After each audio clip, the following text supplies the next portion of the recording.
Hey, good morning, everybody. What's happening, guys? You guys have tuned into Rules for Rebels. Today is Wednesday, February 15th, 2023. We got a lot of stuff to discuss today. We're going to be talking about how the markets closed yesterday. I expected the markets to get slaughtered yesterday with the inflation numbers coming in hotter than expected.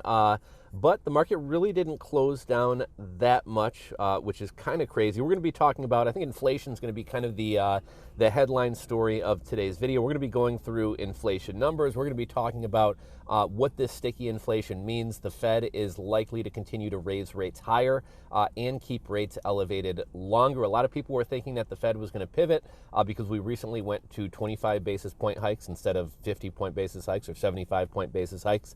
But, the Fed has been fighting inflation for a while. They don't really seem to be having much effect. Inflation seems to be transitory. Inflation seems to be sticky. Jay Powell and the Fed seem to go after the low-hanging fruit, which was like supply chain disruptions and gas prices. But they've kind of brought inflation down as much as they could with that, and it seems to be sticky. The markets obviously don't want to believe that the Fed is going to continue to hike rates or that rates are going to remain elevated for a longer period of time. But at this point, it's pretty clear that's what's going to happen. The labor market is hotter than it should be. Inflation is hotter than it should be. We're going to be going through some different categories. Energy up 8.7%, shelter up 7.9%, food up 10.1%. If you start looking at specific things, butter's up like 40%, eggs are up, 60, 70, 80%, something like that. A lot of stuff to talk about today. Yesterday was Valentine's Day. I was kind of surprised to see this stat that on average people spend $193 on Valentine's Day between dinner and gifts. A good percentage of these people are putting those gifts on credit cards, and a majority of Americans said it was worth going into credit card debt to give somebody a nice Valentine's Day present. We're going to talk about, the country just kind of seems broken. We're going to be kind of getting into kind of some of the crazy stuff going on right now. We got train derailments. We had the big one in Ohio the other day, but I think there's been 2 or 3 others since. A jet in Hawaii plunged within like 700 feet of hitting the ground the other day. We got power stations being shot out. Everything just seems to be kind of going to crap. What else do we got today? Just kind of scrolling through the news here. Wells Fargo head of securities, Michael Schumacher, recently said that the Fed is not your friend. He said for the past 15 years, the Fed would rush to the rescue. It's not happening this time. And despite all this bad news, the Fed and a lot of the talking heads on TV continue to put out the line that, we may still have a chance of a soft landing. That's certainly not going to happen. So a lot of stuff to talk about in today's video. Before we get started, let's give a shout out to the sponsor of today's video, Quick Fix Synthetic. QuickFixSynthetic.com. I'll put a link in the description box below. If you find yourself needing to pass a drug test, Quick Fix Synthetic Urine has their Quick Fix Synthetic Urine Kit. You're going to get a vial of urine or a bottle of urine. You're going to get a hand warmer. It's got a temperature gauge on it, a rubber band to keep it attached, guaranteed to help you pass a drug test. And no worries, if you got a saliva or a mouth swab drug test, they got a mouthwash that can help you out with that. And if you have to pass a hair follicle drug test, they got a shampoo for that as well. They also have the drinks and the spiking agents for your urine as well. So check out the website, link in the description box below.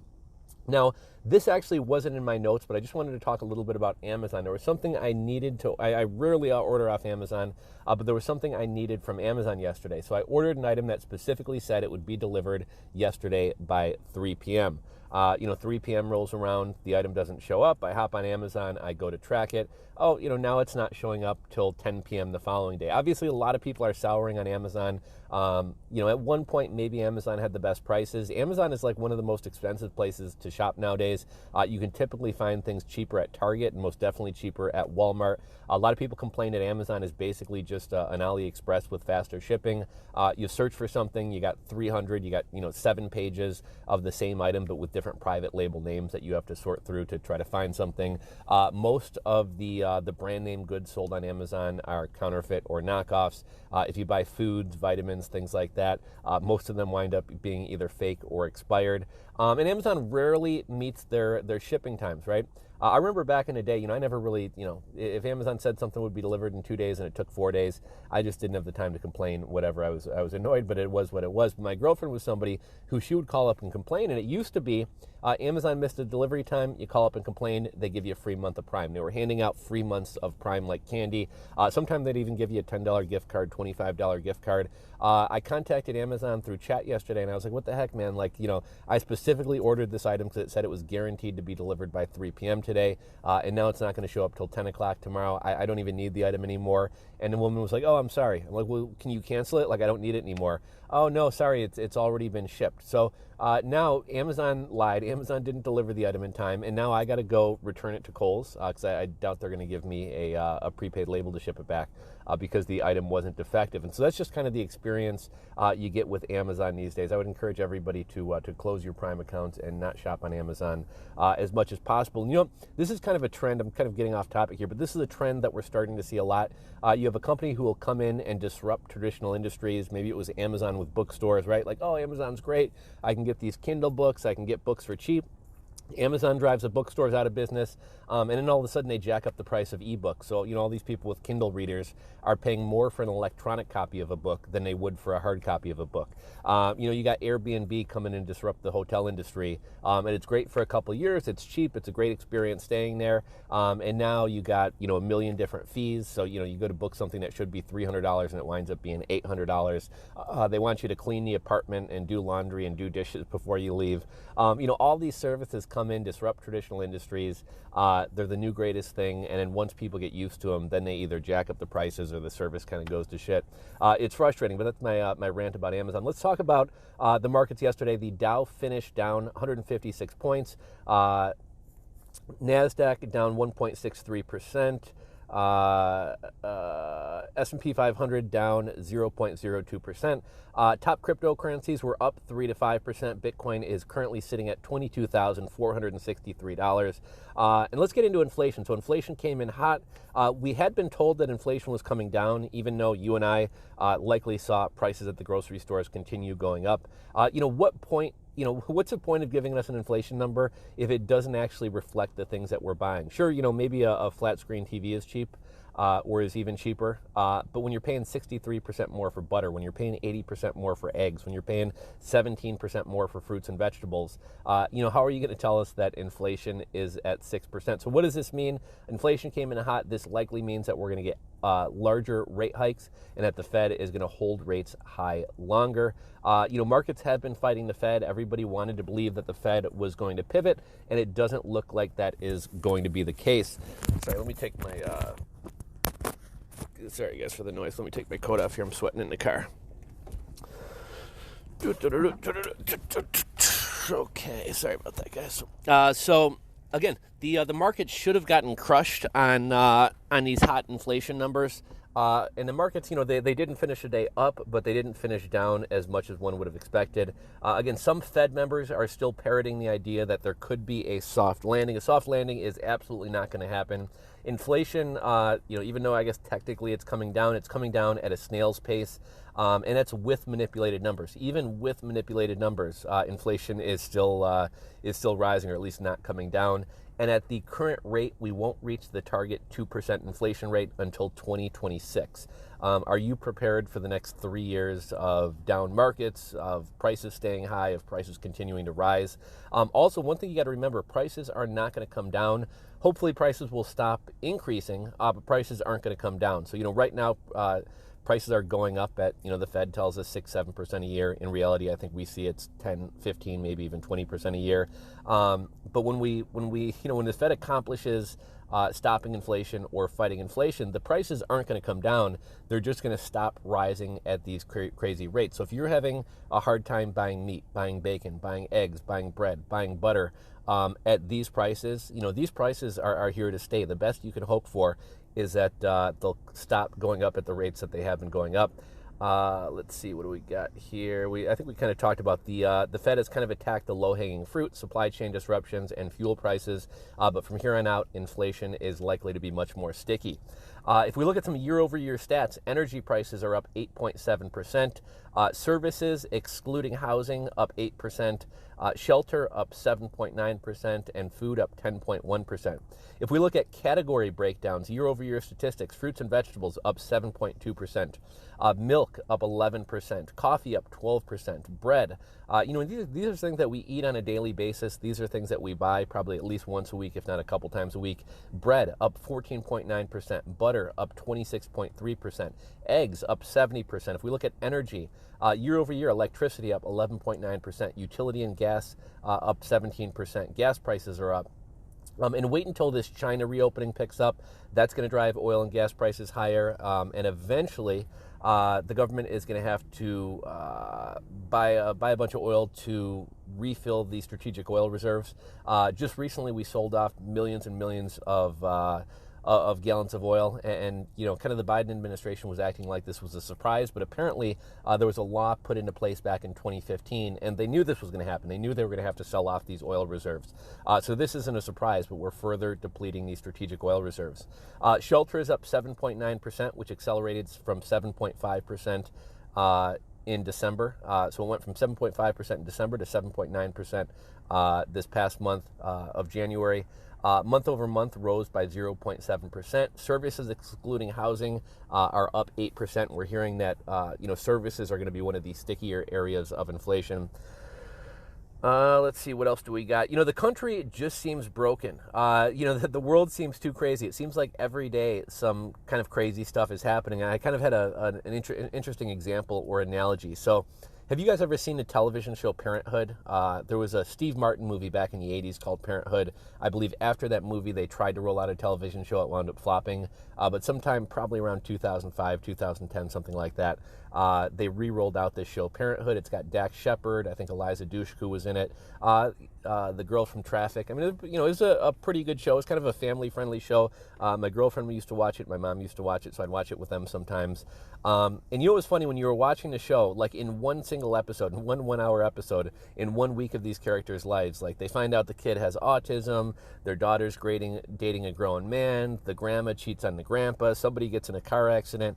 And when you're watching the show, you're like, even though it's television, it's fake, but you're kind of like, this is crazy. Like no family has this much crazy stuff or bad stuff happen to them in a single week. And when you look at the real world, you kind of get that same feeling. It used to be life was pretty calm. Oh my gosh, maybe the president got a blowjob in the Oval Office. Oh my gosh, computers are going to be confused when the year changes from 99 to 2000. Like these used to be the problems that we used to deal with. But since 2020, I mean, you got like a global pandemic, you got BLM riots, you got cities burning across the country, people storming the Capitol. Now we got Chinese balloons. A couple days after that, oh my gosh, there might be aliens. We're shooting down unidentified flying objects across the country. Oh my gosh, there's balloons everywhere.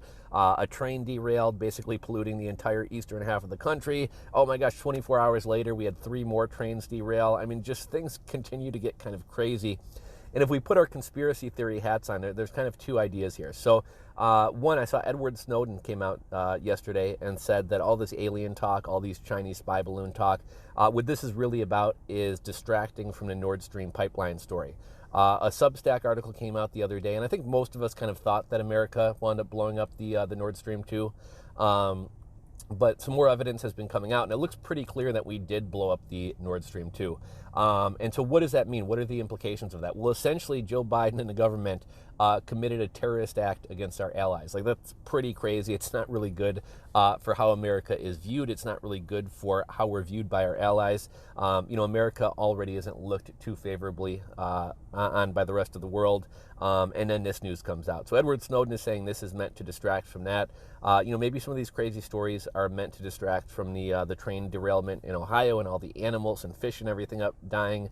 But a lot of people are also saying that maybe the Chinese are sending people over here to kind of sabotage our systems. If you look at what's going on in Russia and Ukraine right now, even though we're at war and NATO's at war with Russia, we don't want to admit it. So what's happening, we're sending special forces over and we're training Ukrainians to essentially sneak into Russia and sabotage their power plants, sabotage their roads, sabotage their bridges. Well, what if the Chinese are doing the same thing to us? There was a recent article from Zero Hedge. Border Patrol encounters with Chinese nationals are up 719%. So when you see planes almost, colliding on runways, when you see the air traffic control system going down, we got these power substations getting shot out, and there's actually a lot more that are happening that are actually being reported on. We see all these food processing plants and chicken farms and everything catching fire. What if the Chinese are sending people over here to just kind of cause chaos and destruction? So let's talk about yesterday. Yesterday was Valentine's Day. On average, people spend $193 on Valentine's Day gifts. And you got to keep in mind, the average American has less than $400 for an emergency. Over 20 million households can't pay their utility bills. 74% of Americans are living paycheck to paycheck. Over 50% of American adults or American households are making under $33,000 per year. But people are still spending nearly $200 on Valentine's Day. 27% of people said they will put Valentine's Day gifts and dinners on a credit card, and on average, it will take them 2 months to pay this off. And 71% of people said it was worth going into debt to buy a nice Valentine's Day gift. It's kind of a scary stat. 46% of Americans carry a credit card balance month to month, and that's up significantly from the year prior. Let's see, what do we got here in our notes? Inflation came in hotter than expected, not a surprise to a lot of people. We've been told that prices have been slowly but coming down. That's clearly not the case. What do we got? CPI 6.4% year over year. Core CPI rises for the 32nd straight month, 5.6% year over year. It's currently 6.67% for a 30-year mortgage. Home buyers are not going to come out at these rates. I was talking about I think it's called The Real Estate Mindset, a YouTube channel where this guy's been traveling around the country, visiting new home builds from the major home builders. He was out in Seattle yesterday. He was down in Las Vegas a couple days ago. I talked about those videos. He's visiting these large home builders, KB Homes and others, and he's seeing, tracts of homes as far as the eye can see in various stages of development. Some are just breaking ground, some are nearly finished. But in all these communities he goes to, most of these homes aren't under contract. When he walks around the communities, when he walks around the lots, when he goes to the sales offices, nobody is in there buying homes, and this will likely wind up dragging down the secondary market or the market for used homes. Let's see. Let's talk about. I'm a little bit kind of all over the place with my notes here, but let's talk about some of the things that you buy on a regular basis and how much they're up. I know we covered some earlier, but eggs up 70%, butter up 32%, fuel oil up 27%, utility gas up 26%, airfare up 25%. Motor vehicle repair up 23%. If you need to get some repairs done on your car, which is already something that's very expensive, that's going to cost you 23% more. A lot of people, we're skipping the fresh fruits and vegetables in favor of frozen. Well, frozen veggies up 18%, lettuce up 17%. I talked about I wanted to do these kind of deconstructed Caesar salads the other day. Went to buy a couple of heads of romaine lettuce. It was going to be $8 for 2 heads of romaine lettuce. Cereal up 15%. Everyone who's got kids love cereal. They're going to be paying 15% more for their cereal. And a lot of times when I go in the grocery store, I might occasionally find a sale, or sometimes Aldi will have an off-brand for cheaper. But I rarely find a box of cereal for under $6.99, where it used to be you could find a box for $2.99, $3.99. Dog food is up 15%. I got a dog. My big dog passed away about a year ago. I had to put him down, but fortunately, I only have a Chihuahua now, so he doesn't eat too much. Mortgages, rent, auto, gas, all these things are going up, and things are much worse than we're being told. The average person has a ton of debt.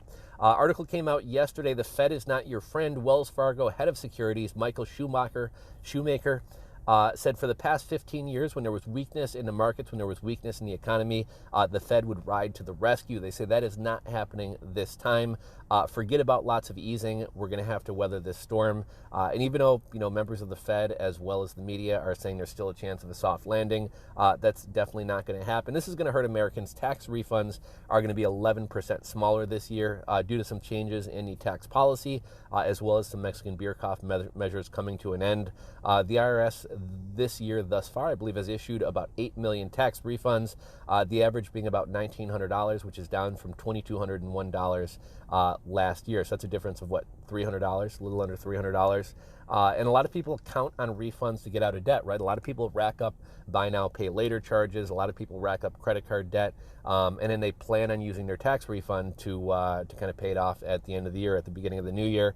Well, a lot of people are going to start discovering that, they maybe got $200-$300 less, maybe even more less money that they're going to be getting this year. Zero Hedge had an article yesterday. The shiny new car is out of reach for most Americans. New car prices hit a record high $50,000, jumped 30% since 2019. So between 2019 and today, you're going to pay 30% more for a used car. How many of you guys have had your income jump 30% since 2019? Likely not many of you guys. We got 21 months of negative real wages. Savings rates are collapsing. Credit cards are getting maxed out. How is your average person going to go out and buy a new car, let alone a used car? And speaking of cars, Ford is cutting 3,800 European jobs. Ford has also cut production of their F-150 Lightning EV truck over battery issues. I don't know who's buying these EV cars. I prefer gas cars. I don't want to have to worry about the range. And what happens if you buy a $100,000 Rivian truck and a year from now, 2 years from now, 3 years from now, 5 years from now, Rivian goes under? Is there going to be anybody to be able to service your truck when the battery goes out in 5 or 7 years? Are you going to be able to get a new battery, or are you going to have a very expensive $100,000 paperweight sitting in your driveway? So I saw an interesting concept get thrown out the other day. Somebody was saying, and I kind of agree with this, the student loan pause is actually making inflation worse, right? Like, in order for inflation to come down, the Fed wants to hurt demand. The Fed wants people to lose their jobs. The Fed wants wages to stop going up. We don't want this wage spiral happening. And so the Fed wants people to have less money so that it cuts demand and in turn brings prices down. Well, people who, I think student loans at this point have been paused about 3 years, but prior to that, I think the average student loan payment, you'll find different numbers. Some say it's about $293, some say it's $400 and something dollars. Some people have student loans that are $600, $800, $1,000, even $1,200 a month.